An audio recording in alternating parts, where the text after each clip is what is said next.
Do you have a hard time believing in something that feels or seems impossible? You're not alone, and it's pretty normal. Let's talk about it.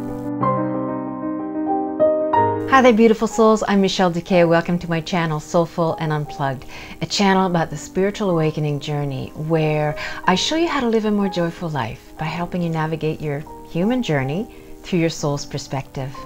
So let's get to it. 5 steps that'll help you believe in the impossible. Step 1.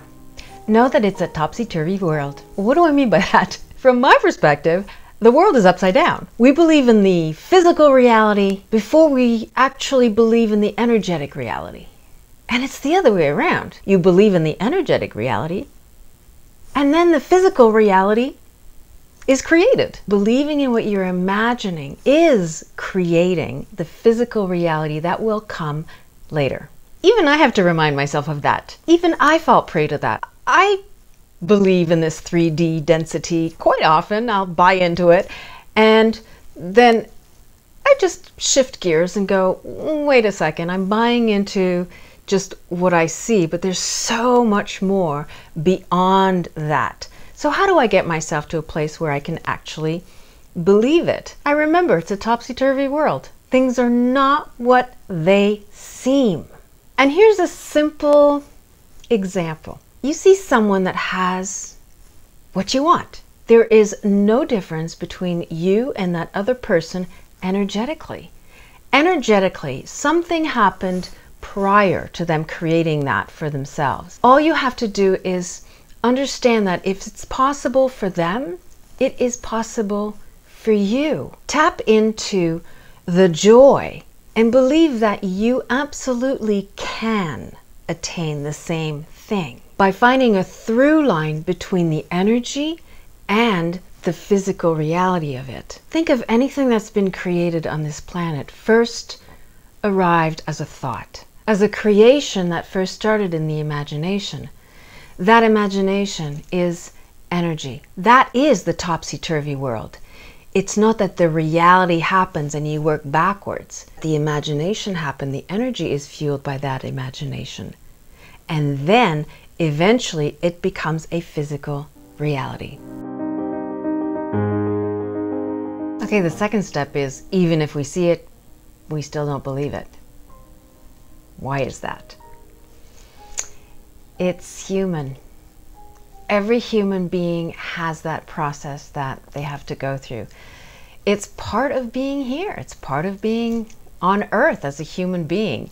You have certain obstacles that you have to overcome, and within overcoming those obstacles you find growth and are learning, and your soul journey kind of unfolds. One of the things that I learned a long time ago in acting school was this thing called act as if. It's a very powerful thing. Acting as if, yeah, you may feel like you're fooling yourself into believing something that's not true, but your subconscious doesn't know the difference. Your body doesn't know the difference. Your feelings, your heart, your soul don't know the difference. And acting as though it's true fuels the energy in the right direction to creating what it is that you want. And then what happens is that you start recognizing when you're having negative self-talk. You start really seeing clearly that, wait a second, I'm sabotaging myself here in this moment with my thoughts. This is not in line with this acting as if. It doesn't feel the same.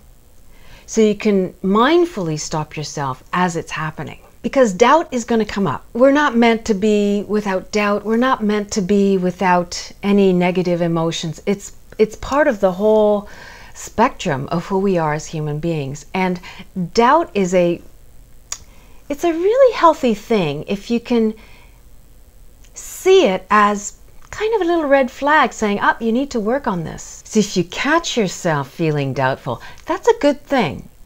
It's just a mindful practice that you recognize when you are getting in the way of creating the life that you really want and believing in that life as a possibility for you.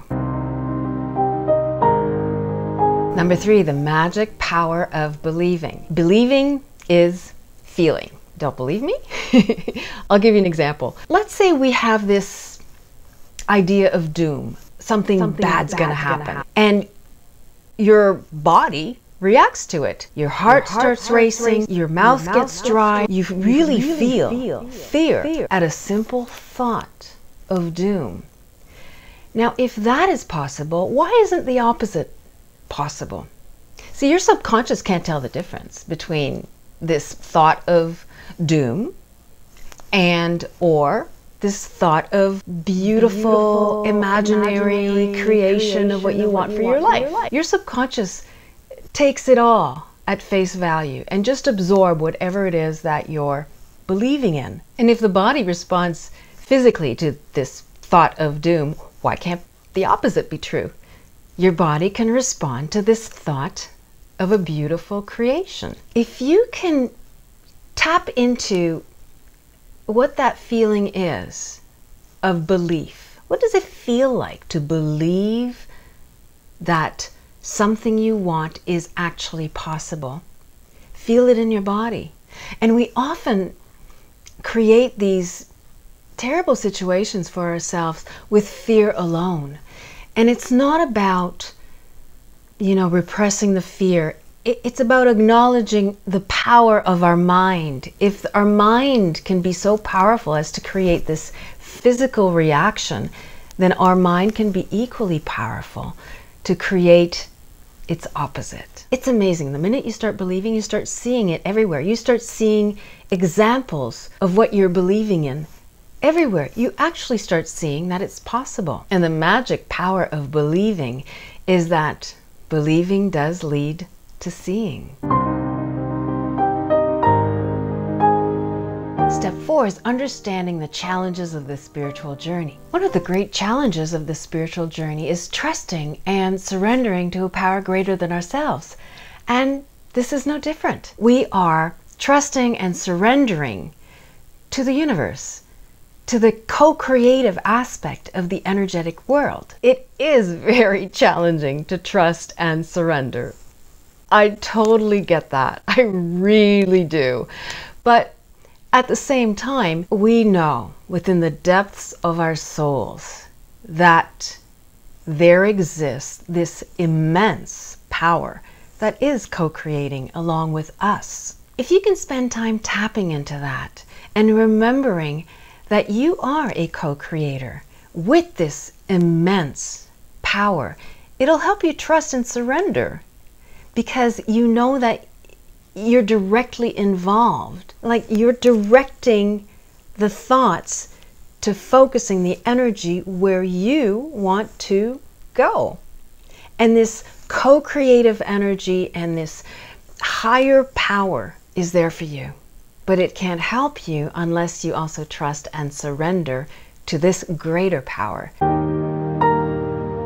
And the other challenges that come up in the spiritual journey are these tests. So why do we need tests? I've had so many tests. You do. You have tests. You're tested over and over and over again. And for me, I've come to the realization that when I put my energy and focus and intention towards something and towards making something happen, what the universe will do often is send me test upon test so that I can better focus my decision and better understand that this is what I really want. Because you really have to want it. You have to go with it with everything that you have. In order to believe in the impossible, you have to surmount certain challenges that come up over and over and over again. And that motivation to keep going and to believe in something that you can't yet see has to be strong enough to get you there. So I just came to the conclusion that the universe sends these tests to remind me that this is what I really want. And step 5 is don't wait. Start believing now. If you want, think of it as a game. Try it on something small. Start small and start kind of testing yourself to believe in something, and then watch it unfold. I remember when I lived in Los Angeles, I had this fun game I would play all the time, just to co-create something. I would drive my car and I would just play a game of co-creating a special coffee mug.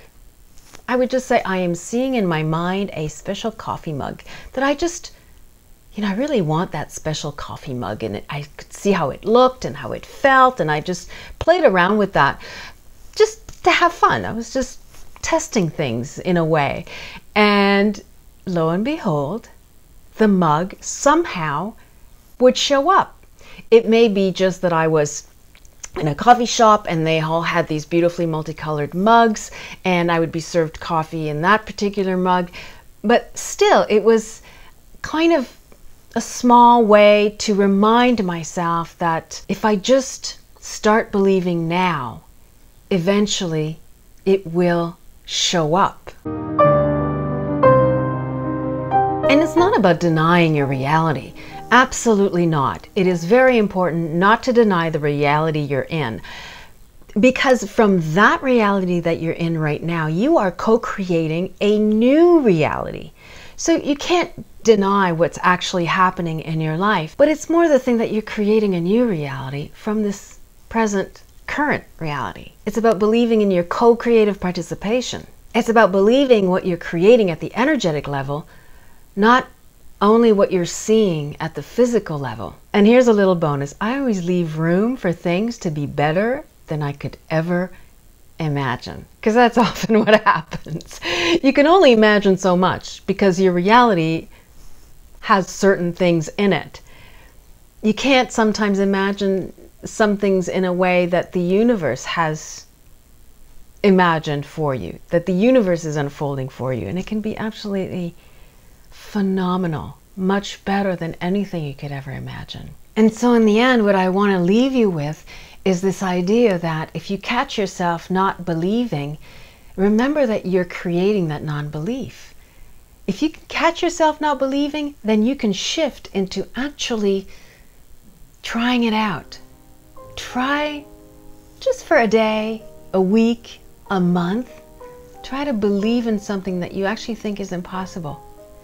You're going to be amazed. Anything and everything is possible if we just believe it is. Sending lots and lots and lots of love. Have a beautiful week. Bye for now.